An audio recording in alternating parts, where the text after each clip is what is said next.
Aleykümselam. Dəstəmazlı halda gələn qazı saxlamaq dəstəmazı pozulmur. Bunun hökmü nədir? Peyğəmbər s.ə.v deyir ki, o kəsin namazı yoxdur ki, kim ki 2 dənə xəbisi müdafiə edib qaytarır. Orada hədisdə nə qəsd olunur? Yəni, arxadan və qabaqdan gələn ki, ifrazat var, ya yeldir, ya silikdir. O gəlmək istəyir və insan onu sıxıb saxlayır. Gəlirmək istəyir, insan sıxıb saxlayır. Yəni, sanki elə bir ki, sən onu ilə mübarizə aparsan, o gəlir, onu müdafiə edirsən. Yəni, geri qaytarsan. Çünki sənin bütün fikrin, zikrin orada olur. Belə halda Peyğəmbər s.ə.v deyib ki, həmən insanın namazı yoxdur. Yəni, elə halda bəli, insan namazdan çıxmalıdır və gedib yenidən rahatlanmalıdır, dəstəmazlı namazını qılmalıdır. Amma bir də var ki, insan bilir ki, onda adət haldadır. Yəni, bir anlıq gəlir və saxlasa, gedir bir də 1 saat, 2 saatı gələ bilər. Bu halda problem yoxdur. Çünki insan öz orqanizmindən xəbər var. Bir də var ki, insan artıq bilir ki, bu ifraz olmalıdır və onu sıxıb saxlayır və belə halda namaz olmur. Aleykümselam. İnsan narkozla əməliyyat keçirib, axşam, işa, sübh namazlarını qıla bilmir. Düzələndən sonra da bu namazların qəzaları qılınmalıdırmı? Bu namazlar bir dəfəyə dalbadal qıla bilərmi? Alimlər deyirlər ki, narkoz halında olan insan əgər uzun müddət narkoz altında qalırsa, o tövbə edir, qəzalar etmir. Amma kimsə isə bir və ya bir neçə, yəni bir sutkadan az olan namazda narkoz altında qalıbsa və sonra ayılanda, bəli, onları dalbadal qılır. Yəni, hansı namazı qılmayıbsa, o namazları dalbadal qılır Allahın izni ilə. Aleykümselam və rəhmətullah bərəkətü. Deyilənə görə hamamda çimən yerə, yəni çimərkən kiçik ehtiyacı etmək olmaz. Bu doğrudur. Əgər hamamda su axar su deyilsə, yəni misal üçün deyək ki, vannadır, suyu dolub içində çimirsən və yaxud da hovuzun içində çimirsənsə, bəli, orada kiçik ehtiyacı ödəmək olmaz. Amma axar sudursa, yəni su tökülür, axır gedir, bu o qadağana aid deyil. Yəni o halda insana ehtiyacı varsa, edə bilər, kiçik ehtiyacını ödəyə bilər. Aleykümselam və rəhmətullahi bərəkatuhu. Təcvid dərslərini ödənişli tədris etmək icazəlidirmi? İcazəlidir bir halda ki, əgər insan həqiqətən də təcvidin bütün qaydalarını, bütün hər bir fənnini, incəliyini, hamısını tam bilirsə, təfsilatla bilirsə və başqa cür dolanışıq əldə edə bilmirsə, bəli, bu halda həmən insan təcvid dərsini ödənişlə tədris edə bilər. Amma öyküalçı kimlərsə ki, mücərrəd üzündən Quran oxuyurlar, bir-iki dənə hərfin məxrəcini öyrənib və elə bilir ki, bu artıq müəllim ola bilər və belə deyək, dələduzluq edirlər. İnsanları təcvid adı ilə dərs keçirlər, yığırlar, 2-3 ay bunlardan pul alırlar. Sonra da ki, yalan palan bilmədiyi bir şey yoxdur və öyle də heç nə bilmir. Və sonra da təqsiri tələbələrdə görür və həmən tələbələri dağıdır. Bir müddətdən sonra yenə başqa bir tələbə qrupu açır, güya ki, tədris eləyəcək və belə-belə insanların malını haqsız yerinə yeyir. Haqsız yerinə insanların malını yeyir. Bu olmaz. Amma həqiqətən də təcvid üzrə bitiribsə və hətta belə deyim, ona dərs deyən mötəbər tələblərmi deyim, yoxsa təcvidi bilənlərmi deyim, əgər ona bu barədə təzkiyə veriblərsə ki, bəli, sən artıq bu fənn üzrə dərs deyə bilərsən, belə halda həmən insan pulla təcvid dərsi deyirsə, inşallah ki, bir problem yoxdur. Yəni, yəqin ki, onun müəllimlərinin təzkiyəsi əbəs yer olmaz, yəni tələblərin haqqını verər. Amma yox, kimsə bir-iki dərs keçib dələduzluqla insanların malını haqsızcasına mənimsəyirsə, yəni belə halda qətiyyən olmaz. Aleykümselam. Namazda təşəhhüdü oxuyarkən səcdə yerinə baxmağın hökmü nədir? Barmağın ucuna baxmaq daha əfzəldir. Bu barədə bəzi alimlər deyir ki, barmağa baxılır, amma daha çox alimlər isə deyir ki, yəni səcdə yerinə baxılır.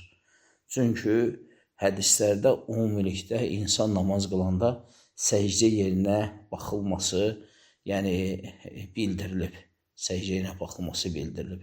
İstər qiyamda olsun, istər rukuda olsun və həmçinin də təşəhhüd də namazın içində olan əməllərdən olduğu üçün, yəni o ixtilaflı rəydən daha üstün olan odur ki, Allahın izni ilə, yəni səcdə ilə baxılmalıdır, yəni barmağa baxılmalı deyil. Bəs təşəhhüddə barmaq tərpə edən hökm necə?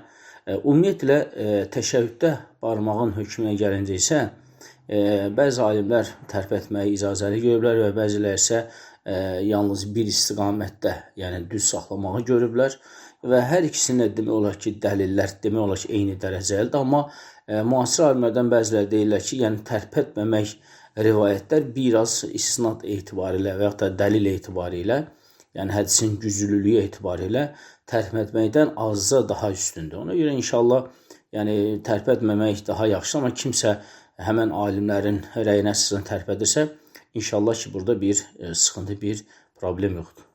Aleykümselam və rahmetullah və bərəkatuhu. Valideyn himayəsində olanda, qohumun gilə qonaq gedəndə, orada ad günü kesilirsə, ora getmək, orada oturmaq, yemək, tortdan yemək olarmı, günahdırmı? Əgər bir kimsə valideyn himayəsində olan uşaqdırsa, yəni həddi buluğa çatmayıb, öz-özünə çörək ruzi qazana bilmir, yəni valideynin pişirdiyini, gətirdiyini yersə, o insan valideynə tabi olaraq ora gedə bilər. Və onun orada o yediyi də, yəni əgər adi yeməklərdən nəsə varsa, onu yesə lap yaxşı. Yox, əgər yeməyə heç bir şey yoxsa, yalnız elə tortu filanı gətirib ortaya qoyublarsa, onda o həmən insan onu ad günü yetirən yox, sadəcə adi bir şirniyyət kimi, yəni çay içə bilər. Ad günü yetirən yox, yəni sadə bir şirniyyət niyyəti ilə çay içə bilər. Çünki nəzərə alsaq ki, həmən insan valideyn himayəsində olandır, yəni onun əli çörəyə, ruziyə çatmır, onun ruzi valideynlərinin üzərinə yazılır və valideynlər də onu belə şeylərə təhrik edirlərsə, yəni yeyə bilər və inşallah ki, onun üçün bir günah olmaz Allahın izni ilə. Aleykümselam və bərəkatuhu. Qardaş, bu həcət namazı haqqında bir şey göndərib, yazır ki, belə bir şey doğrudur. Xeyr, belə bir şey doğru yoxdur. Sadəcə bu səhv eləməmsə, yəni orada da görünsəndiyi kimi, yəni şiə mənbələrindən əldə edilmiş bir namaz formasıdır. Amma səhih hədislərdə belə bir şey yoxdur. Səhih hədislərdə nə var? İstixarə namazı. İstixarə namazı nədir? İnsan əgər iki şeyin ortasında qalarsa, yəni bunu edim, etməyim, bu mənə xeyirli yoxsa xeyirli deyil.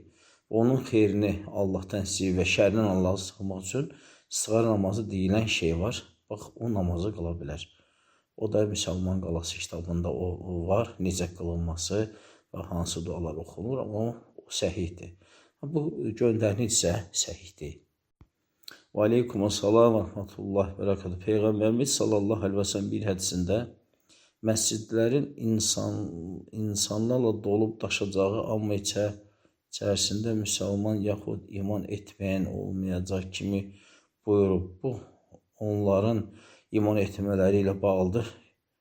Yoxsa namazları, ibadətlər yoxdur mənasına daşıyır. Çünki mən məsciddə imamla namaz qılarkən əsas da cümə çox insanın namazın olmadığını şahid oluram. Bu hədis bunu mu anlatmağa çalışıb? Əslində mən belə bir ləfzli hədis bilmirəm ki, məscid dolu olacaq, amma içərisində müsəlman yaxud iman etməyən olmayacaq. Yəni mən eşitməmişəm bunu. Hədisdə də gəlir ki, Peyğəmbər s.ə.v deyir ki, siz qiyamətə yaxın, yəni həddən artıq çox olacaqsa, hətta dənizlərin köpüklərə qədər, o qədər çox olacaq müsəlmanlarsa, ancaq onlar deməli ölümdən qorxacaqlar və cihadı tərk edəcəklər. Səhv eləmirəmsə belə bir mənasındadır, yadımda belə qalıb, amma burada isə müsəlman olmayacaq və iman etməyəcəklər, yəni belə bir rivayət mənim qabağıma çıxmayıb. Əgər siz bunu özünüz oxumusunuzsa, o zaman bura göndərin onun məsələrini və biz onu baxaq, şərhinə, araşdıraq, səhih və zəifliyinə. Ondan sonra isə o hədis barəsində inşallah fikir bildirərik Allahın izni ilə. Deməli, İbn Məsuddan rivayət olur ki, Yəmləli məscidə minən nəs və lə yədkurunal illə qalilə. Elə bir zaman gələcək ki, məscidlər insanlar dolu olacaq, amma orada Allahın zikri, namaz, dua çox az olacaq. Burada deməli, siz keçən demişdiniz ki, onlar mömin olmayacaq, müsəlman olmayacaqlar. Bax, rivayət budur, rivayətin mətni budur. Və orada isə deməli, əslində kimsə burada yazıbsa ki, namaz olmayacaq, bu səhvdir, Mötərizə onu səhv yazıb. Yəni, bu hədisdə qəsd olunan odur ki, insanlar məscidlərə axışacaqlar, amma namazları gözləyər müddətdə ki var, orada ancaq onlar dünyalarından danışacaqlar. Dünya söhbətləri eləyəcək, dünyalarından maraqlanacaqlar, o necə oldu, nə satdı, nə inədi, ancaq dünya söhbətləri olacaq. Amma namaz qılacaqlar, fərzi qılacaqlar. O məscidə ki, tez gəlirlər ki, fərzə kimi gözləyirlər. O müddətdə onlar Allaha zikr eləməzlər, az zikr eləyirlər, az dua eləyirlər. Və qəsd odur ki, yəni əsasən dini yox, əsasən orada dünyavi söhbətlər gedər. Hamı öz ticarətindən, işindən, gücündən və s. Başqa dünyavi söhbətlər eləyirlər. Bu hədisin məqsədi odur. Amma siz isə yuxarıda deyəsən yazmışsınız ki, yəni mömin olmayacaq, yoxsa müsəlman olmayacaq, nəsə belə bir sual yazmışsınız. Biz də dedik ki, elə bir şey, Allah alim məncə yoxdur, dedim ki, varsa mətnini göndərmək. Mətndə budur. Mətndə budur ki, və lə yədkurullaha fi illə qalilə. Yəni orada Allah və lə yudkarullah fi illə qalilə. Yəni orada Allah az zikr olunacaq. Yəni məqsəd odur ki, əsasən dünyavi söhbətlər eləyəcəklər. Aleykum assalam və rahmetullah və bərəkatuhu. Səfərdə olduqda əsr namazını cümə namazına birləşdirmək olar? Xeyr. Əsr namazını cümə namazına birləşdirmək olmaz. Aleykum assalam. Sünnət orucularında, məsələn, ağ günlərin orucunu həm qəza, həm də sünnət orucu kimi niyyət edib tutmaq olarmı? Söhbət əgər Ramazan qəzalarından gəlsə, xeyr, Ramazan qəzaları heç bir sünnət orucuna birləşmir. Çünki Ramazanın qəzası fərz namazın qəzasıdır və o həmən orucun, yəni statusu, dərəcəsi yüksək olduğu üçün ondan aşağı olan orucular ona birləşə bilmir. Amma eyni dərəcəli orucular olsa, misal üçün deyək ki, 1-4 ağ günlərin orucu, məsəl üçün, və bunlar bir statusda olduğu üçün onlar birləşə bilirlər. Amma fərz orucunun qəzası, yəni fərz hökmündə olduğu üçün, o status etibarilə digər oruculardan üstün olduğu üçün, ona görə ona başqa orucular birləşə bilmir. Yalnız fərz orucunun qəzası niyyəti ilə tutulur. Və aleykum assalam. Bu ayın 3-ü, 4-ü və 5-i ağ günlərdir paylaşıb. Bu günlərdən bir gün tuta bilməyib, digər 2 günü tutmaq və ya sabah oruç tuta bilməyib, 4-ü, 5-i və 6-ı tutmaq olar. Ümumiyyətlə, Peyğəmbərimiz sallallahu əleyhi və səlləm bu barədə 2 hədisi var.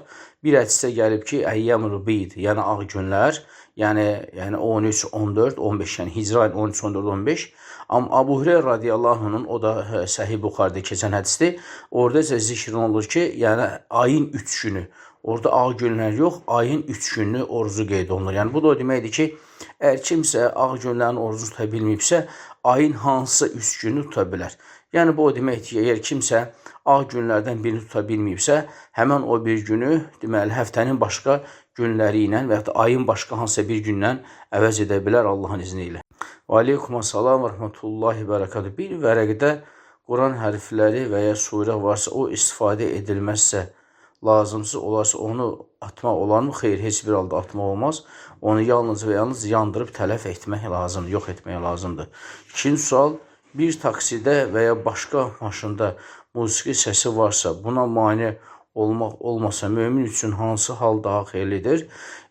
Ancaq və ancaq Allaha zikr eləyir, həmən məsafəni qət eləsin. Çünki miniyin sahibi var, yəni o orada söz sahibidir, düzdür, müştərini də nəzər almalıdır əslində. Ən azından musiqini tam kəsmədən səsini azaltmalıdır. Ancaq bir müsəlman üçün belə hal olarsa, yəni heç cür onu tamamilə səsini kəsmək mümkün olmursa, yəni nəsihət eləyir və o öz bildiyini eləyirsə, o zaman insan həmən o məsafəni, qət elədiyi məsafəni Allaha zikr eləyə yolunu tamam eləyir, bitirir. Və aleykum assalam. Bir bacı var, son zamanlar fərqli xəstəlik diaqnozları qoyulur. Yəni gah mədə, gah böyrək, gah nevroloji və s. Kimi bir çox problemlər yaranır. Yəni demək olar ki, hər gün yeni bir ağrı hiss edir. Həmən bacı əvvəl cahil idi, indi elm tələb edən kəsdir. Əlhəmdülillah daim sabah axşam zikirlərini edir və s. Soruşurlar ki, Ola bilərmi ki, əvvəldən cahillik dönəmində həsəd, gözləmək kimi səbəblərdən dolayı indi bunları yaşasın? Onu da qeyd edim ki, ümumilikdə gözləyimə simptomları hiss etmir. Sırf orada gözləyimə olmaya da bilər. Məsəl üçün o cadu da olma bilər, sehr də olma bilər. Sadəcə bu cadu, sehr necə olur? Məsəl üçün bəzi insanlar var ki, yəni onlarda açıq-aşkar biruzə verir. Çünki özü zəif olduğu üçün onda olan o sehr, ondan sonra cadu ona möhkəm təsir edir. Ona görə açıq-aşkar biruzə verir. Bəzi hallar da ola bilər ki, həmən insan artıq müəyyən müddətdə onu ilə yaşadığı üçün və yaxud da ki, mütəmadi o ilə mübarizə apardığı üçün, məsələn, səhər axşam zikirləri və digər ibadətlər daimi elədiyi üçün, yəni onda sehirdir, o cadudur, açıq-aşkar biruzə verə bilmir. Amma onda mövcud ola bilir. Ona görə belə hal nədir? Belə hal odur ki, əgər bu həmən o bacı, əgər bu simptomlar deyək də, bu xəstəliklər, zadlar, diaqnozlar bunda tez-tez fərqli-fərqli baş verirsə, yəni bu ola bilər ki, bəli, bu sehirdən, cadudan ola bilər. Yəni bizim tövsiyəmiz odur ki, yəni bacı özünə ruqya oxusun. Bacı özünə ruqya oxusun və həmçinin ruqyəli su oxusun və o ruqyəli suyu mütəmadi içsin. İnşallah ki, tam xilas olar, tam bu simptomlardan, bu diaqnozlardan qurtular Allahın izni ilə. Və aleykumussalam. Mən həm mülk, həm də səcdə ayəsini əzbər bilirəm. Vacibdir mi axşamlar onları mütləq Qurandan oxumaq? Xeyr, Qurandan oxumaqları vacib deyil. Vacib olan onları oxumaqdır. Əzbər varsa, əzbər yoxdursa kitabdan. Və aleykumussalam. Bəzi insanlar əsəbləşəndə ya səbir deyir. Bu sözü nə niyyətlə deyilir bilmirəm. Bu sözü işlətmək şirkdir. Yəni istifadə etməyə düzgün deyil. Bəli, şirk də ola bilər. Əgər məqsəd səbrin özündən istəyirlərsə, bəli, bu şirk ola bilər. Ona görə Allahdan istəmək lazımdır. Yəni Allahdan, ey Allahım mənə səbir ver, elə dua eləmək lazımdır. Amma yəni səbrin özündən səbir istəmək və ya da ki, güc-qüvvətin özündən güc-qüvvət istəmək bu şirkə düşə bilər. Ona görə o istifadə forması düzgün deyil. Yəni Allahın özündən yəni səbir istəmək lazımdır. Yəni ey Allahım mənə səbir ver, ey Allah mənə bu bəlada səbirli olmağı, əzmli olmağı mənə nəsib elə, mənə səbir ver, məni səbirlərdən elə. Və aleykumussalam. Canlı rəsmi cizmək haramdır. Bunun səbəbini bilmək olarmı? Mən rəsmlə məşğul olmaq istəyirəm. Heykəlin rəsmini cizmək də qadağandır. Ya da canlı olub gözsüz və ya tam bədən cizilməsi olar. Ümumiyyətlə, niyə görə canlı rəsm çəkmək olmaz? Yəni canlı heyvanların və ya da canlı məxluqların şəklini çəkmək olmaz. Çünki Allah Rəsulü buyurur ki, sallallahu əleyhi və səlləm, o insanlar ki, dünyada insanların canlı rəsmlərini çəkirdilər və qiyamət günü Allah Teala onlara deyəcək ki, o yaratdığınız o surələri indi üfürün və üfürə bilməyəcəklər və onların yeri oddan, əzabdan başqa bir şeydir. Yəni məqsəd odur ki, o yaratmaq, təsvir eləmək o Allah Subhanahu taalaya xasdır, qadirdir və o Allaha aid olan bir əməldir. Bu baxımdan da əhl-i-sünnə alimləri ümumiyyətlə canlı məxluq şəkli çəkməyi yəni haram hesab etmişlər. Amma o ki, qalsa ki, yəni ruh olmayan məxluqlar, misal üçün deyək ki, ağac, çaylar, nə bilim, daş, qaya, meşə, ondan sonra o qədər əşyalar var ki, çəkiləsə əşyalar, onlar hamısı icazəlidir. Yalnız ruh daşıyan məxluqlar, yəni canında ruh olan məxluqlar isə onları rəsmini cizmək olmaz. Yəni cızmaq olmaz, rəsm çəkmək olmaz. Amma o ki, qalsa ki, insan rəsm edir, amma ona başın, gözün, qaşın, burnunu qoymursa, bu alimlər deyir ki, bu canlı rəsmə aid olmur. Məsələn, insan tam ki, adam şəkli çəkir, amma başı elə belə yumur çəkir, qaş, göz, burun, yəni təsvir eləmir orada. Amma qol, əl, qol, bədən, ayaq onu çəkir, amma başına qaş, göz, burun bunlar qoymur. Bu isə canlıya aid olunmur. Canlı rəsmə aid olmadığı üçün bu inşallah ki, icazəli hesab olunur. Və aleykumussalam və rahmetullah bərəkat. Əgər insan vəfat etmiş valideyni ardıcıl 5-6 gün yuxuda görürsə, bu nəsə işarə ola bilər mi? Bunun üçün nəsə etmək lazımdır. Əgər valideyni insan 5, 6 və yaxud da 2-3 gün fərq eləmir, dalbatal yuxuda görürsə, Yəni əgər onun orada halı qəmli, kədərli görürsə, yuxuda onu elə görürsə, yəni bu o deməkdir ki, yəni valideynin deməli onun duasına ehtiyacı var, onun və onun övladlarının duasına ehtiyacı var. Və hər bir halda övlad çalışmalıdır, çoxlu dualar eləsin, Allahdan bağışlama diləsin. Həmçində əgər gülərüz, gözəl şəkildə belə görürsə yenə valideynini, yenə də əlhəmdülillah Allaha şükürlər eləsin, yenə də dualar eləsin. Yəni hər bir halda bu valideyni davamlı görmək, yəni onun duasına ehtiyac olmaq əlamətidir Allahın izni ilə. Ona görə övlad çalışsın, daha doğrusu övladlar çalışsın, valideynlər üçün dua eləsinlər, daha xeyirli işlər görsünlər ki, yəni valideynlər üçün də yəni yazılsın. Və aleykumussalam. Gün ərzində bir neçə fərz namazını qıldıqdan sonra insan əlinə ağardıcı dəydiyini o halda dəstəmaz aldığının fərqinə varır. Ağardıcının suyu keçib-keçməkdən dəqiq bilmir. Dəstəmazı və namazları səhidirmi, yoxsa ağardıcını təmizlədikdən sonra təkrar dəstəmaz alıb yenidən qılmalıdır. Əvvəla insan baxmalıdır əlində olan ağardıcı. Əgər o su keçirməyəndirsə, yəni onu qoy bilsin, maraqlansın, dəqiqləşdirsin. Əgər su keçirməyəndirsə, deməli bu o deməkdir ki, o həmən namazları dəstəmazsız qılıb, ona görə hökmən dəstəmaz almalıdır və namazı ardıcıl şəkildə qılmalıdır. Misal üçün deyək ki, işə namazının yadına düşüb ki, mənim əlimdə su keçirməyən ağardıcı var və dəstəmaz alır, zöhr, əsr, məğrib, işanı yenidən qılır. Əgər yox, həmən ağardıcı su keçirdəndirsə, inşallah yenidən qaytarmağa ehtiyac yoxdur. Yəni əsas odur ki, həmən o maddənin tərkibini dəqiqləşdirsin, su keçirdəndir yoxsa yox.